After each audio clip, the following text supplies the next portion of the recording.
Not a clue. Right, let's talk about England, shall we? Yeah. There's so much discussion about Raheem Sterling. It was trending on Twitter. It was crazy, wasn't it? Why? Why is the world going crazy? There is a lot of bile and bitterness out there towards England, mainly from our Welsh and Scottish and Irish cousins, particularly the Welsh and the Scottish, I have to say. The Italians were piling in as well. There's a petition to get the game we played. Honestly, there is some just absolute idiots out there. Idiots. This happens from time to time, but there is clearly a massive fear amongst our Celtic friends that England can go on and win this. Yeah, of course there is. And the bitterness and the saltiness is laughable. Absolutely laughable. Raheem Sterling went down in the box. I didn't think it was a penalty. I've said before, anyone can go and win a penalty in a box. I've never criticised anyone for diving. Never. I've actively encouraged it because it's a way of manipulating a situation. And as a former defender, I know what it's like to be in a situation in the box. You think differently. Outside the box, your brain, you think about challenging for the ball. Inside the box, you then change everything. Everything changes inside the box. You then you can't just flick a toe out hoping to get. You might, in the box, you cannot dangle a leg out. Even worse now than when I played.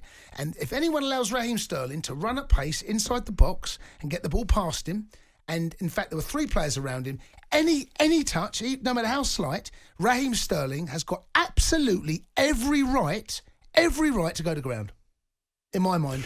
I'm not saying he's got I don't have a problem with it because it's England. Okay, so you're not going to hear me moan at all about it. But the problem is going to be next season if Raheem Sterling does that for City against your club, Chelsea, Man United, whoever your club, that fan will phone up and go, I can't believe he's done that. He's conned the ref. He's got a penalty. I've never had a problem with it though. I have a problem with it, but I'm not going to moan about it because it's got us into the final. So I don't have a problem with even that. If on Sunday and Immobile goes through and there's the slightest touch from John Stones and he goes down and they get a penalty. Oh, we'll be moaning about that. I won't. I will be. Well, then you're a hypocrite. I know, of course, but all football fans are. I've been very consistent. All right, let me ask this: if Immobile goes through, right, and he puts his arm up in the end, does a Maradona, and punches it into the net. Yep. Unbelievable VAR machine wasn't working. A bit like that time Aston Villa played Sheffield United, was it? Yes. On the first day back since COVID, I think it was. Yeah.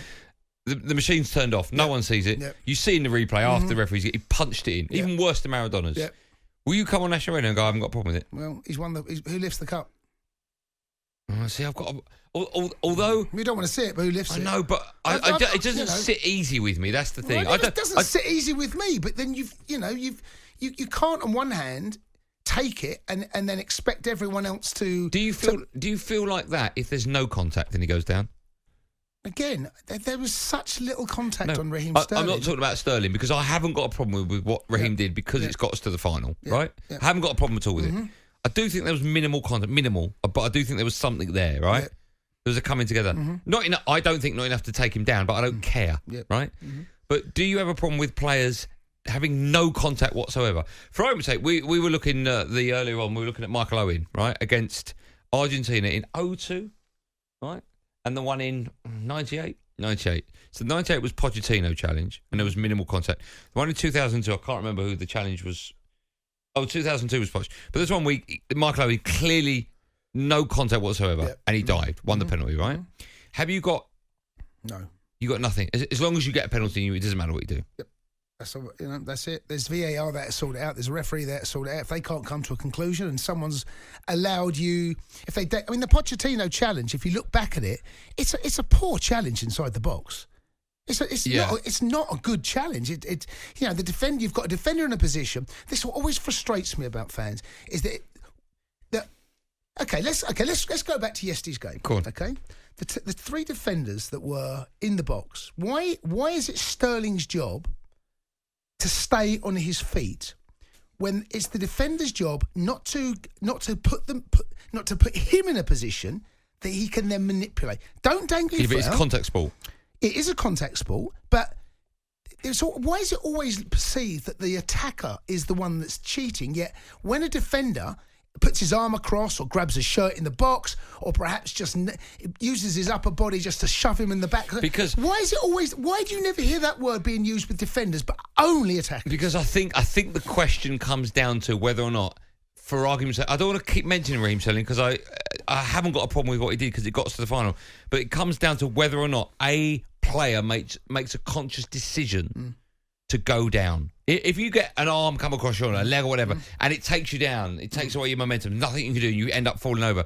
But if you think in your head in a split second, I'm going to go down here, that's where I think it becomes uncomfortable. Well, why is it different from a defender making a conscious decision just for a millisecond to put Raheem Sterling off by having a bit of contact, by nudging him? Because contact sport, because you're allowed to do that. Okay, fine, but it's a conscious decision not to go for the ball. Fine? Are you happy with that? Well, then Sterling goes down. Then accept the consequence.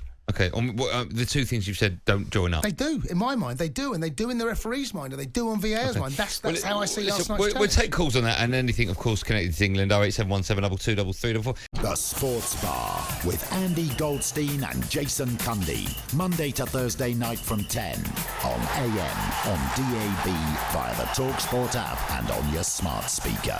talkSPORT.